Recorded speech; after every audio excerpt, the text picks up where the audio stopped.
अस्सलाम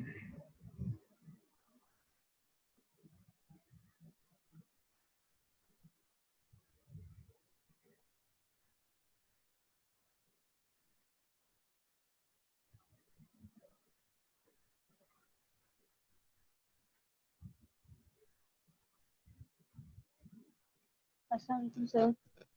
जी वालेकुम सलाम। जी सर। जी कोई क्वेश्चन तो नहीं पूछना?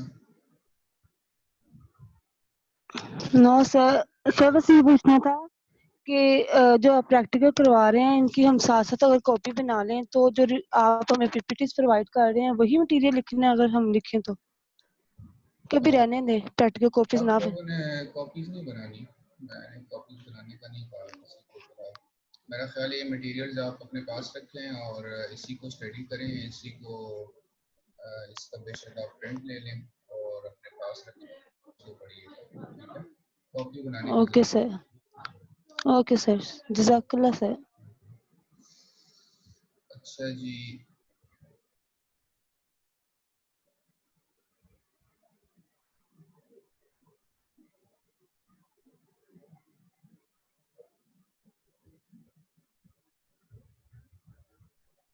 जी आज आप लोगों के कोई और लेक्चर्स थे? हाँ जी सर। अस्सलाम वालेकुम सर। वालेकुम सलाम। जी मानूर, क्या हाल है बेटे, ठीक है? बिल्कुल ठीक सर। अच्छा, कौन कौन से लेक्चर्स थे आज? सर हमारा एक बायोकेम का लेक्चर था, दूसरा माइक्रोबायोलॉजी का लेक्चर था। तो पहला तो नहीं हुआ, पता नहीं सर ने मीटिंग रखी थी लेकिन नहीं हो सकी। फिर दूसरा हुआ है, अभी हम 1:30 पे फ्री हुए थे, तो अब आपकी वाली क्लास है। था सर माइक्रोबायोलॉजी टीचर का। जी सर, वो नहीं हुई क्लास। नहीं सर, माइक्रो की हो गई थी, बायोकेम की नहीं हुई थी। अच्छा अच्छा, ठीक है। इसका मतलब सर है कि अभी होगी आज बायोकेम की क्लास आपकी इसका क्लास के मतलब बाद। ये है कि आप लोग कंपैरेटिवली आज फ्रेश हो तो हम ज़्यादा पढ़ सकते हैं। सर नो तो सर, आपकी आपकी क्लास के बाद फौरन बायोकेम की क्लास है। सर ने वो टाइमिंग उसमें पे अभी थोड़ा पढ़ लीजिएगा ना। सर नहीं, मतलब सर आप 1 घंटा ही पढ़ाइएगा ना, 3:30 तक बस। अच्छा, ये भी पाबंदी लग गई आज के, मतलब मैं 3:30 तक ही पढ़ाना है, ठीक है? मैं कोशिश करूँगा यस कि सर। आज मैं इस तरह करूँ। अस्सलाम वालेकुम सर। जी वालेकुम सलाम। फातिमा, क्या हाल है बेटे, ठीक है आप? जी सर, अल्लाह का शुक्र। तो आप लोगों ने छुट्टियों से पहले अपना वेट चेक किया था? जी सर। क्या किया था? और आज कल में चेक किया, कोई फर्क पड़ा कि नहीं? नहीं सर, घबरा रहे हैं चेक करने से भी। अच्छा, ये कि तो बड़ी अच्छी बात है जिन्होंने कांस्टेंट रखा है, मेंटेन रखा है।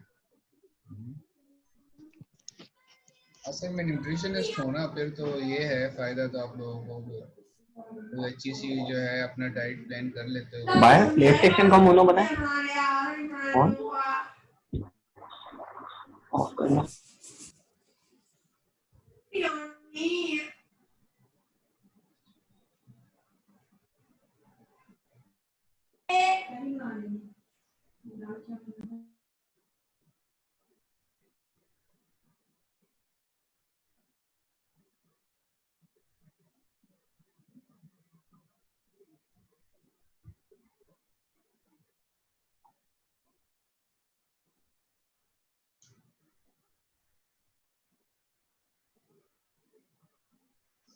इवनिंग वाले को कोई लेक्चर तो नहीं हो रहा अभी?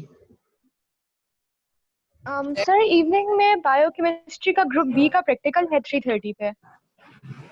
अच्छा, अभी तो हम तो फ्री है फिलहाल ना। नहीं हो रहा ना, अभी तो नहीं हो रहा 3:30 ना, पे है ना? हाँ क्योंकि बच्चे थोड़े कम हैं इसलिए मैं कह रहा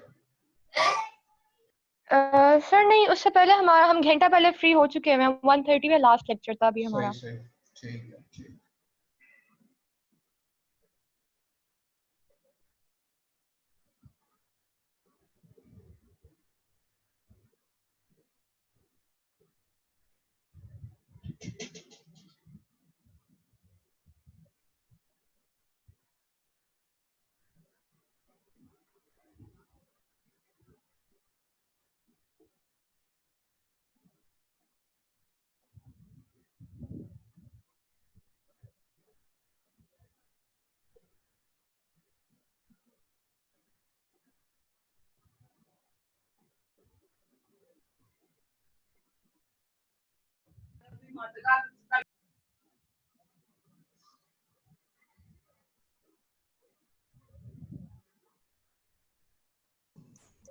एक्सक्यूज मी सर, जी बेटे।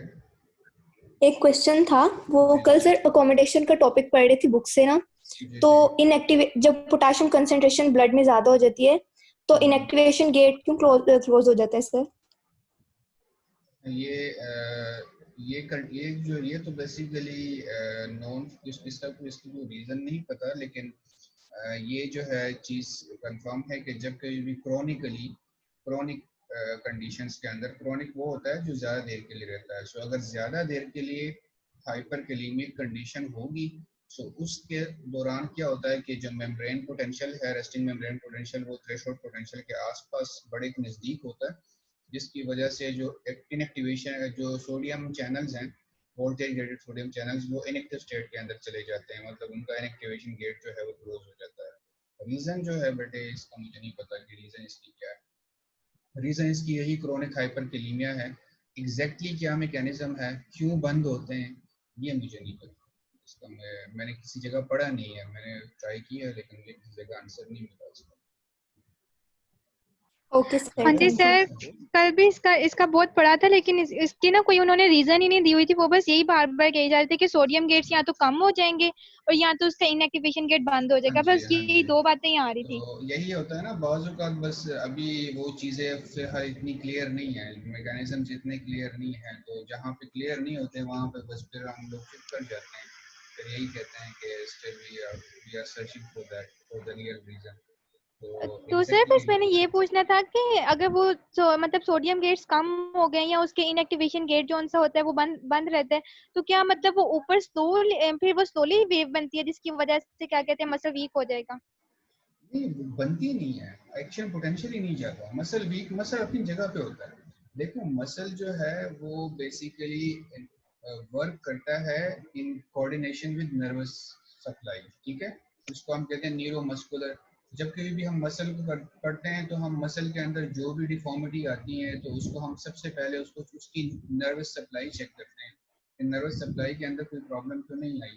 तो इस कंडीशन में जहाँ पर हाइपरकैलेमिया है, that hyperkalaemia will cause the complete closure of that particular voltage rated sodium channel. So action potential generate ही नहीं हो पाएगा। जब action potential generate नहीं होगा तो मैं किसी गर्म चीज को भी टच कर रहा हूँ मुझे पता नहीं चलेगा। उसकी वजह क्या है कि सेंसरी रिसेप्टर्स हैं, sodium mechanically operated sodium channels खुल गए, वो सोडियम अंदर गया in response to that stimulus, उसकी वजह से जो है थ्रेशोल्ड पोटेंशियल तक मेम्ब्रेन पोटेंशियल पहुंचा, वोल्टेज गेटेड सोडियम चैनल्स का एक्टिवेशन गेट खोला, लेकिन इनएक्टिवेशन गेट क्लोज है, so there is no rapid entry of sodium into the cell through voltage gated sodium channels, so there will be no depolarization, there will be no action potential. So जब action potential generate नहीं होगा तो nerve impulse travel नहीं कर पाएगा।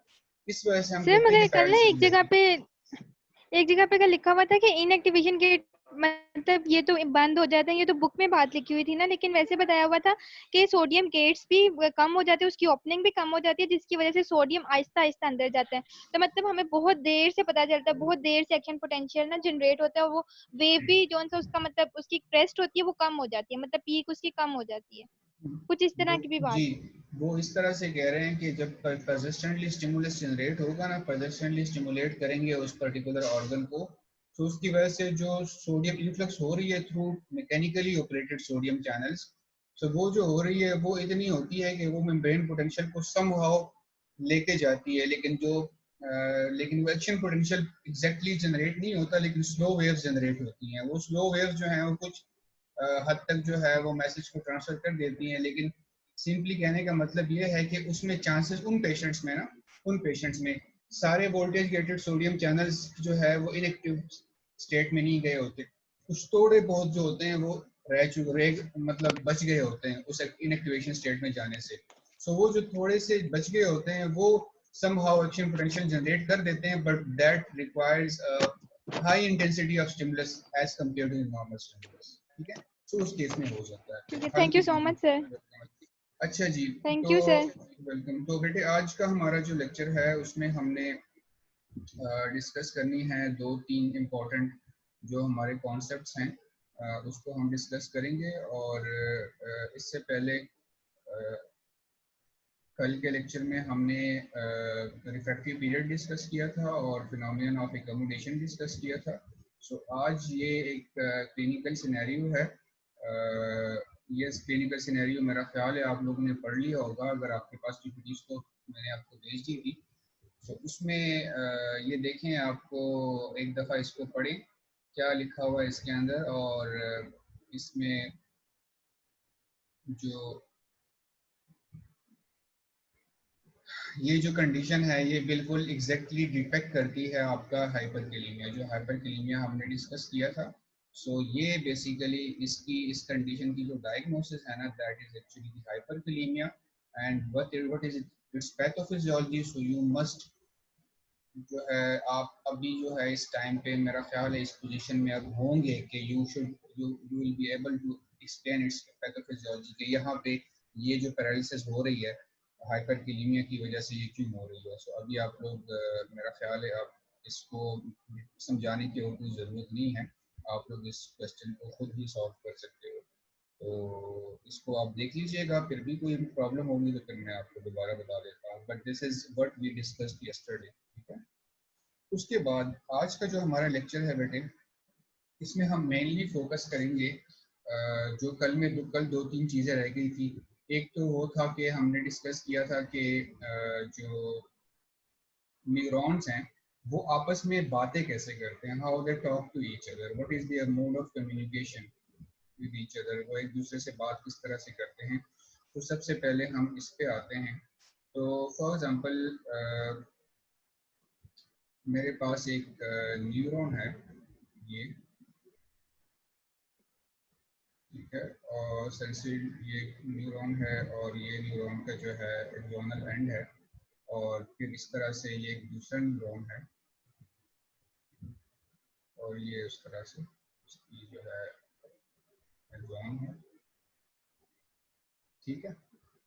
अब इस neuron के थ्रू जो है वो एक्शन पोटेंशियल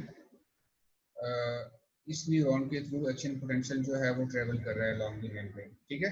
अब जब वो एक्शन पोटेंशियल यहाँ पे आता है इधर, और इस मैसेज ने, इस नर्व इम्पल्स ने जब इस न्यूरॉन नंबर 1 से न्यूरॉन नंबर 2 में ट्रांसफर होना होगा, सो उसके लिए क्या होता है कि इस न्यूरॉन की जो एक्सोनल एंड है, इस एक्सोनल एंड के अंदर बेसिकली वेसिकल फील्ड न्यूरोट्रांसमीटर्स होते हैं, न्यूरोट्रांसमीटर प्रेजेंट होते हैं जिनके अंदर बेसिकली जो कि इस वेसिकल्स के अंदर स्टोर रहते हैं, बहुत सारे होते हैं, ठीक है, और वेसिकल्स के अंदर स्टोर रहते हैं। तो जब एक्शन पोटेंशियल यहाँ पे इस मेम्ब्रेन के एंड पे आता है, सो उसकी वजह से क्या होता है, ये हम डिटेल में किसी टाइम पे पढ़ेंगे, लेकिन अभी सिर्फ थोड़ा सा आपको मैं समझाने के लिए बता रहा हूँ कि जब एक्शन पोटेंशियल यहाँ पे पहुँचता है एट दी प्री साइनेप्टिक, इसको बेसिकली जब दो न्यूरॉन्स होते हैं, ठीक है, दो न्यूरॉन्स का जो जंक्शन होता है उस जंक्शन को हम कहते हैं साइनेप्स, ठीक है। This junction is known as synapse. मैं यहाँ पे लिख भी देता हूँ, this is synapse. Synapse is actually the junction between the two neurons, ठीक है, और बिटवीन टू सेल्स, ठीक है। सो इस साइनेप्स का जो स्टार्ट है, जो इनिशियल पार्ट है, दैट इज बेसिकली इनिशियल जो उस साइनेप्स का जो इनिशियल एक्सोनल एंड है उसको हम प्री साइनेप्टिक मेम्ब्रेन कहते हैं, और जो दूसरा है जिसके ऊपर उसने एक्ट करना है, that is basically post synaptic membrane. So होता क्या है कि जब एक्शन पोटेंशियल बेटे ट्रेवल करता है अलोंग दिस मेम्ब्रेन, और वो जब प्री साइनेप्टिक एंड पे पहुंचता है, सो इस प्री साइनेप्टिक एंड के अंदर बेसिकली एक स्पेशल टाइप ऑफ चैनल्स होते हैं, कैल्शियम चैनल्स। जब एक्शन पोटेंशियल ट्रेवल करता है तो उसकी वजह से जब यहाँ पे पहुंचता है तो उसकी वजह से कैल्शियम चैनल्स जो हैं ये ओपन होते हैं, और कैल्शियम जो है वो सेल के अंदर आ जाता है, इस प्री साइनेप्टिक स्पेस के अंदर, मेम्ब्रेन के अंदर आ जाता है कैल्शियम, ठीक है। कैल्शियम जब प्री साइनेप्टिक मेम्ब्रेन के साथ के अंदर आता है, सो उसकी वजह से क्या होता है कि ये इस वेसिकल के साथ जो है वो बाइंड करता है, और इस वेसिकल को जो है वो मूव करवाता है towards this cell membrane, the presynaptic membrane. और जब इस प्री साइनेप्टिक मेम्ब्रेन की तरफ इसकी मूवमेंट होगी तो ये वेसिकल जो है इस प्री साइनेप्टिक मेम्ब्रेन के साथ फ्यूज करेगा, और उसकी वजह से क्या होगा, जो न्यूरोट्रांसमीटर है वो यहाँ पे इस साइनेप्टिक स्पेस के अंदर रिलीज हो जाएगा। जैसे जैसे एक्शन पोटेंशियल यहाँ पे पहुंच जाता है, इस तरह से बहुत सारे कैल्शियम चैनल्स ओपन होंगे और कैल्शियम सेल के इस मेम्ब्रेन के अंदर जाएगा, और यहाँ पे जो न्यूरोट्रांसमीटर है वो रिलीज होंगे इस साइनेप्टिक स्पेस के अंदर, ठीक है, this is the synaptic space. और ये न्यूरोट्रांसमीटर क्या करते हैं, इस न्यूरोट्रांसमीटर के लिए बेसिकली इस पोस्ट साइनेप्टिक मेम्ब्रेन के अंदर यहाँ पे एक स्पेसिफिक टाइप ऑफ होते हैं सोडियम चैनल्स, वो ठीक है, इसको कहते हैं ये सोडियम चैनल्स हैं, इनका ये गेट नॉर्मली क्लोज होता है और इसके यहाँ पे एक रिसेप्टर होता है जिसके साथ बेसिकली लाइगेंड बाइंड करता होता है, तो एक्स्ट्रा सेलुलर साइड पे होता है रिसेप्टर। तो क्या होता है कि ये जो आपका न्यूरोट्रांसमीटर है ये आके इस रिसेप्टर के साथ यहाँ पे बाइंड कर जाता है, ठीक है।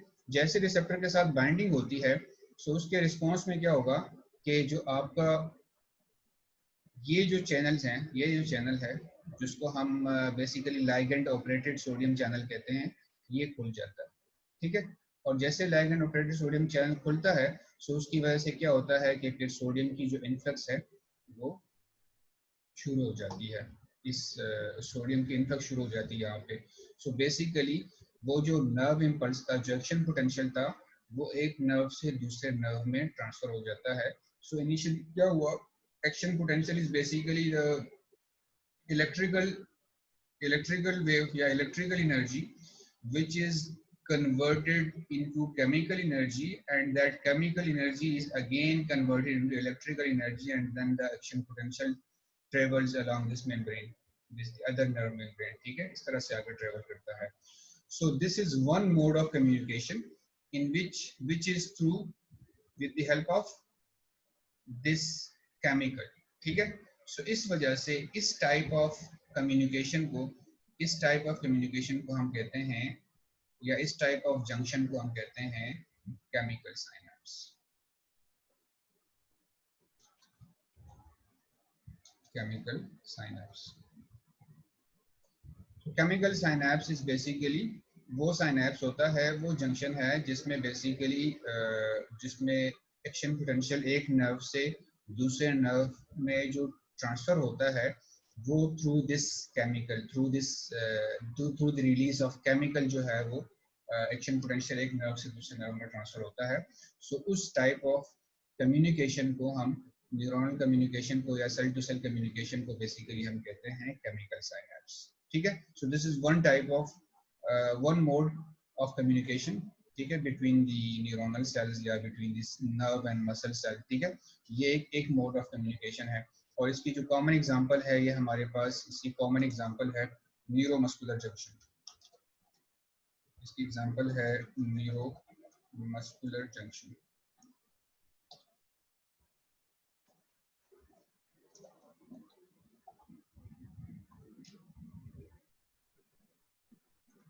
ठीक है, this is neuromuscular junction. Neuromuscular junction जो नॉर्मली स्केलेटल मसल, जो नर्व और मसल के दरमियान जो जंक्शन होता है, that is basically neuromuscular junction. और न्यूरोमस्कुलर जंक्शन पे कॉमनली जो है वो केमिकल साइनेप्स के थ्रू जो है मैसेज जो है वो नर्व से मसल सेल में ट्रांसफर होता है, ठीक है। सो ये फर्स्ट मेथड हो गया जिसके थ्रू जो है न्यूरॉन्स जो है या न्यूरॉन्स एक दूसरे में या एक्साइटेबल सेल्स जो है एक दूसरे के साथ कम्युनिकेट करते हैं। एक दूसरा मेथड है, सेकंड मेथड हमारे पास है, जो सेकंड मोड ऑफ कम्युनिकेशन है, वो क्या है कि फॉर एग्जांपल ये आपके पास एक सेल है, ठीक है, और इसी तरह से ये आपके पास जो है एक दूसरा सेल है, ठीक है, और ये सेल जो है इस तरह से, ये दो सेल्स हैं, ठीक है। और इन सेल्स के दरमियान यहाँ पे जो है एक कम्युनिकेटिंग चैनल होता है, ठीक है। तो क्या होता है कि जब कोई भी एक्शन पोटेंशियल ट्रेवल करेगा यहाँ से, इस सेल के थ्रू इस तरह ट्रेवल करेगा, इस सेल में ब्रेन के अलोंग जो एक्शन पोटेंशियल जब ट्रेवल करेगा इस सेल में, सो ये क्या होगा, ये इस सेल से दूसरे सेल में जो इसकी ट्रांसफर होगी वो बेसिकली क्या होगा, वो यहाँ पे इधर जब आएगा एक्शन पोटेंशियल तो उसकी वजह से ये जो चैनल्स हैं ये एक्टिवेट होंगे और उसकी वजह से क्या होगा कि एक्शन पोटेंशियल जो है वो इस चैनल से के थ्रू दूसरे सेल में ट्रांसफर हो जाएगा, ठीक है। सो यहाँ पे बेसिकली जो मोड ऑफ कम्युनिकेशन है या मोड ऑफ इंटरेक्शन है between the two excitable cells, that is through this junctional protein, और इस जंक्शनल प्रोटीन को बेसिकली हम कहते होते हैं गैप जंक्शंस। इसको कहते हैं gap junctions. These are gap junctions. मैं यहाँ पे इसको लिखता हूँ, गैप जंक्शंस। ठीक है। So gap junction is basically another type of communication जिसमें जो electrical impulse है या electrical message है, electrical energy है, वो through this gap junction that is directly transferred from one cell to another cell। ठीक है।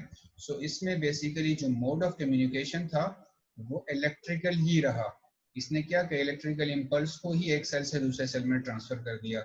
सो इस टाइप ऑफ कम्युनिकेशन को या इस टाइप ऑफ जंक्शन को हम बेसिकली कहते हैं इलेक्ट्रिकल साइनैप्स।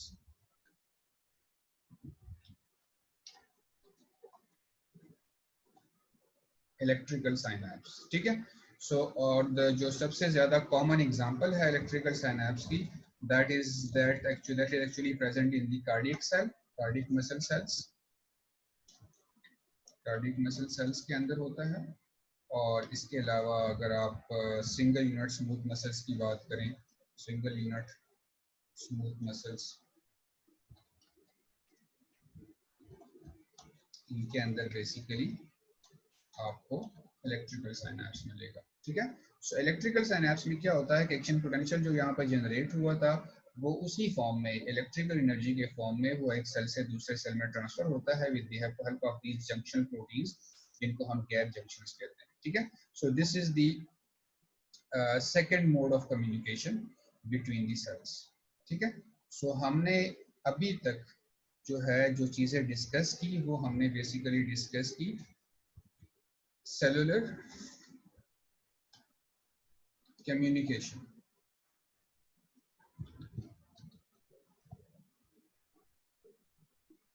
ठीक है। कि या हम सिंपल इस तरह कह सकते हैं that this is the communication between excitable cells। ठीक है। so these are basically the mode of communication between excitable cells। so हमने दो तरह के mode of communication पढ़े। first was the chemical synapse। ठीक है। जिसके थ्रू, जिसकी एग्जांपल हमने as a neuromuscular junction discuss की, जिसमें electrical energy converted into chemical energy and that chemical energy is again converted into electrical energy, so through which here the mode of communication is basically the involvement of that chemical, so that's why we call it chemical synapse। while in the second mode of communication, the electrical energy is transferred from one cell to another cell in the same form with the help of these communicating proteins, which are junctional proteins, and these junctional proteins are basically known as the gap junctions। so this mode of communication is actually a form of is called electrical synapse। ठीक है। और example जो इसके हमारे पास हैं वो basically electrical synapse commonly cardiac muscle cells के अंदर और single unit smooth muscle cells के अंदर इलेक्ट्रिकल जो है साइनैप्स प्रेजेंट होता है। यहाँ तक आप सबको क्लियर है बेटे? किसी चीज की समझ ना आई हो तो I can repeat it. Clear सबको? आगे Yes sir, clear है। जो Yes सर sir। केमिकल साइनेप्सेस में जो जी। न्यूरोट्रांसमीटर जब सेकंड वाले में एंटर हुआ था तो वो सोडियम चैनल्स का बता दें सर, वो थोड़ा जी, मिस हो गया असल में आप अगर आपको याद हो जब मैं आपको चैनल्स आयन चैनल्स की टाइप्स बता रहा था तो उसमें एक टाइप मैंने बताई थी कि that is the ligand operated channels. ठीक है।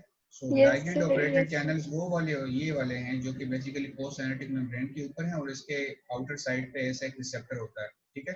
उस रिसेप्टर के साथ है कि ये न्यूरोट्रांसमीटर बाइंड करता है और जिसकी वजह से ये चैनल्स जो गेटेड चैनल्स हैं ये खुल जाते हैं, गेट इसका खुल जाता है, इसकी वजह से सोडियम इनफ्लो जो है, इन्फ्लक्स जो है वो स्टार्ट हो जाती है, रिडक्शन पोटेंशियल जो है वो यहाँ पे ट्रांसफर हो जाता है उस सेल से इस सेल में, ठीक है। सो यहाँ पे बेसिकली ये जो मोड ऑफ कम्युनिकेशन है वो थ्रू दिस लाइगेंड होता है, थ्रू दिस केमिकल होता है, और ये केमिकल नॉर्मली न्यूरोट्रांसमीटर होता है, एसिटाइलकोलिन कॉमनली जो है वो यहाँ पे वर्क करता है। इसके अलावा और भी बहुत सारे हैं, एपिनेफ्रिन, नॉरएपिनेफ्रिन, ठीक है, बहुत सारे हैं, तो वो हम आगे डिस्कस करेंगे। न्यूरोमस्कुलर जंक्शन में अभी आपको पढ़ाना है, ये तो जस्ट मैं एक एग्जांपल आपको दे रहा था, उसमें हम डिटेल से पढ़ेंगे कि ये कैसे कैल्शियम इन्फ्लक्स कैसे होती है, क्या क्या इसके अंदर मैकेनिज्म कौन सा इन्वॉल्व है, हम डिटेल से पढ़ेंगे, ठीक है।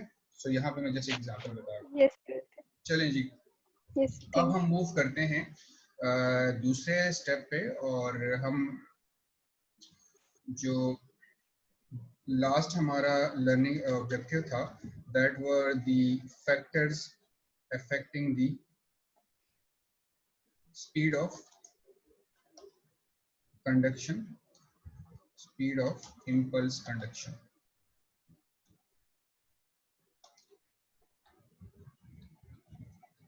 देखो कौन कौन से फैक्टर्स हैं जो कि नर्व इम्पल्स की स्पीड ऑफ कंडक्शन को इफेक्ट करते हैं, ठीक है। चलें जी, इसको हम डिस्कस करते हैं। यहाँ पे मैं सबसे पहले आपको एक सिनेरियो दे रहा हूँ, और आप लोगों का मैं ज़रा प्रीवियस नॉलेज चेक करने की कोशिश करता हूँ कि आप लोग कितना मुझे यहाँ पे सही सही जवाब दोगे। ये है अब आपके पास न्यूरॉन, ये इसका सेंट्रल प्रोसेस है, and this is the peripheral process of this neuron. This is neuron number 8, ठीक। अच्छा जी, उसके बाद हम एक दूसरे न्यूरॉन को डिस्कस करते हैं। This is the neuron B, this is its central process,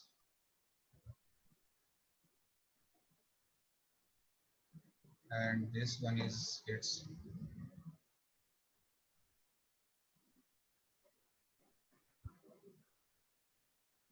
ठीक है। So this is neuron number B.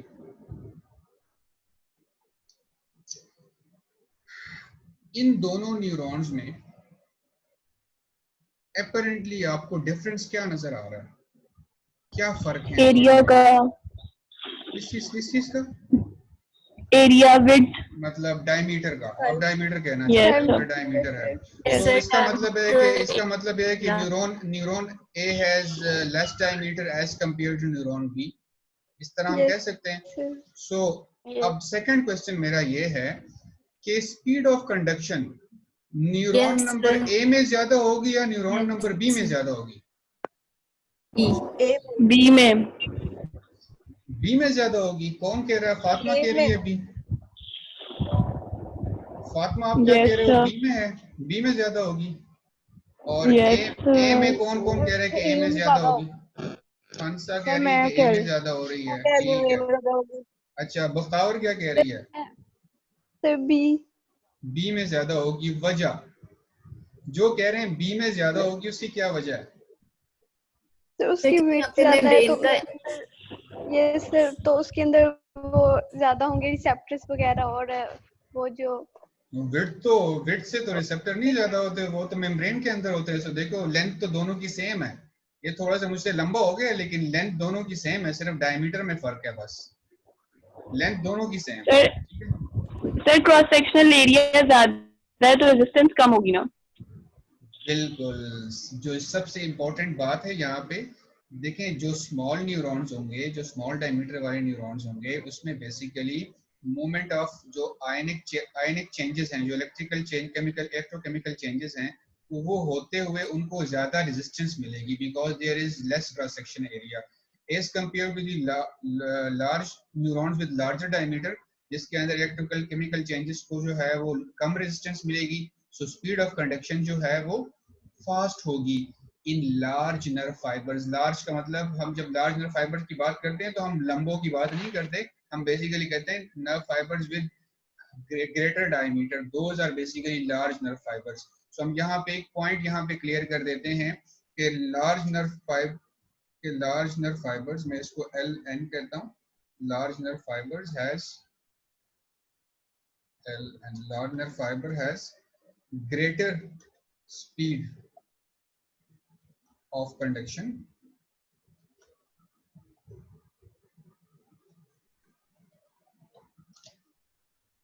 as compared to small nerve fibers.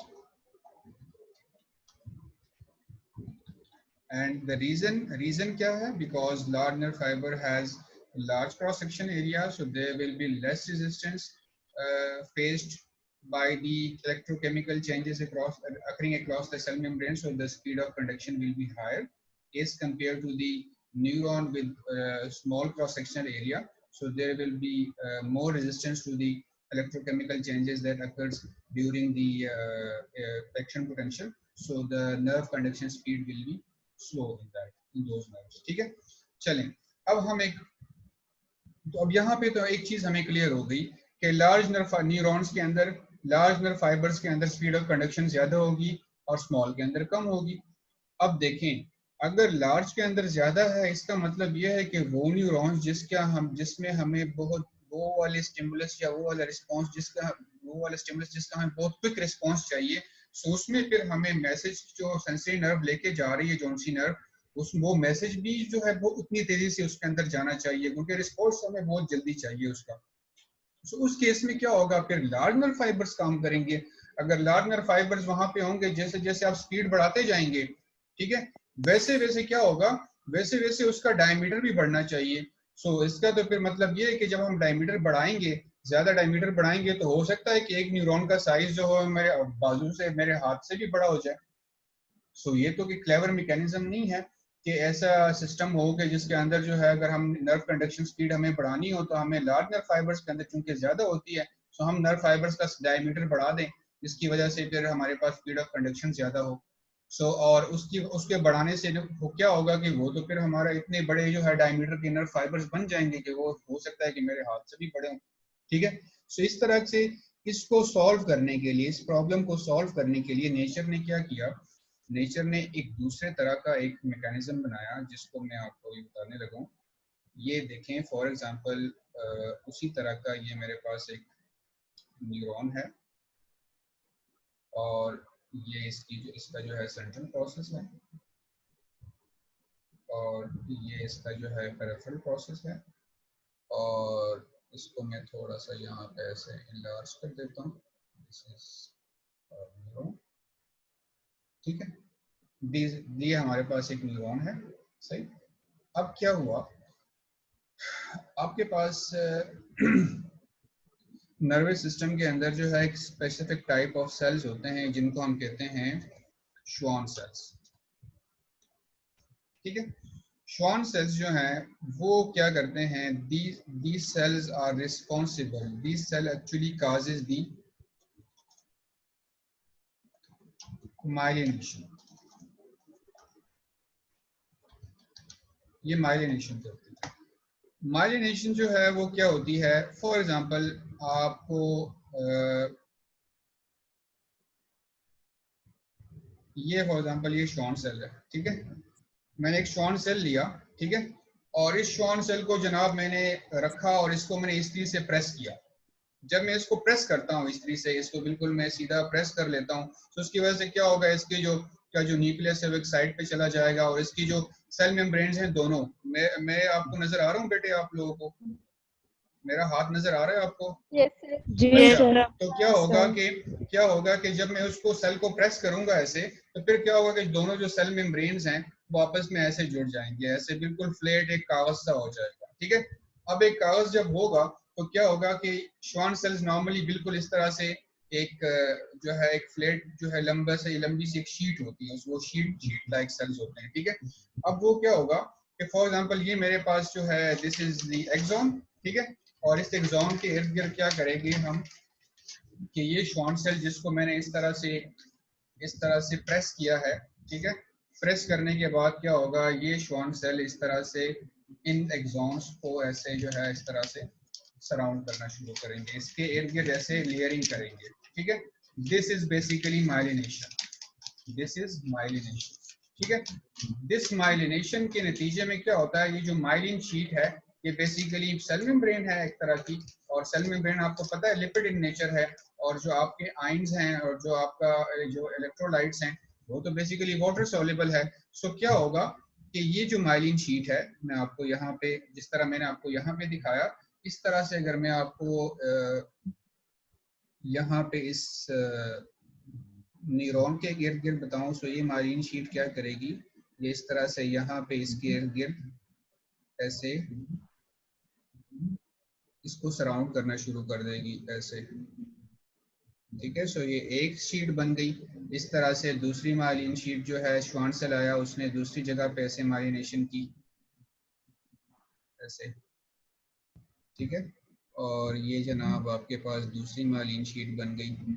फिर इस तरह से आपके पास जो है वो थर्ड जो है वो श्वान सेल आया और उसने इस तरह से इस एक्सॉन की माइलिनेशन की और आपके पास नर्व फाइबर जो है, न्यूरॉन्स जो है वो माइलिनेटेड हो गए, ठीक है। अब क्या होगा, अब यहाँ पे आप लोग इस चीज को नोट करो, जब ये पॉइंट, ये जो सेगमेंट्स हैं, this is the first segment, ये सेकंड सेगमेंट है, ये थर्ड सेगमेंट है एक्सॉन का या नर्व फाइबर का, जो कि बेसिकली माइलिनेटेड है। अब माइलिनेशन की वजह से basically this myelin sheet actually provides insulation.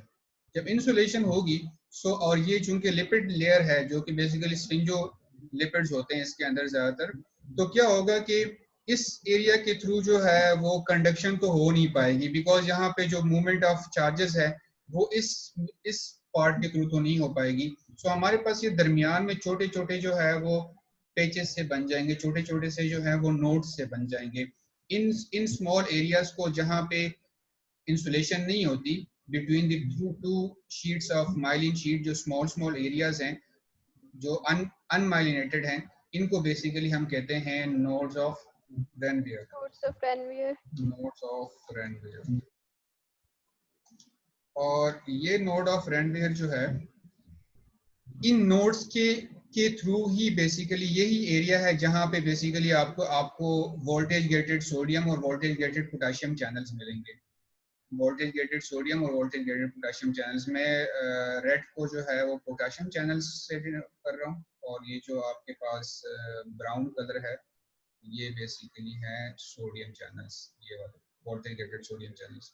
उसमें क्या होगा कि जब इस नर्व को, इस न्यूरॉन को जब मैं स्टिमुलस दूंगा, मैकेनिकली ऑपरेटेड चैनल जो है वो जब ओपन होंगे, सोडियम इन्फ्लक्स होगी, मेम्ब्रेन पोटेंशियल जो है रेस्टिंग से थ्रेशोल्ड पे जाएगा, तो यहाँ पे voltage gated sodium channels open हो जाएंगे, उसके थ्रू सोडियम इन्फ्लक्स होगी तो एक्शन पोटेंशियल जो मेम्ब्रेन जो है वो डीपोलराइज होना शुरू हो जाएगा, और उसके बाद जो है voltage gated potassium channels open होंगे तो फिर मेम्ब्रेन रीपोलराइजेशन होगी।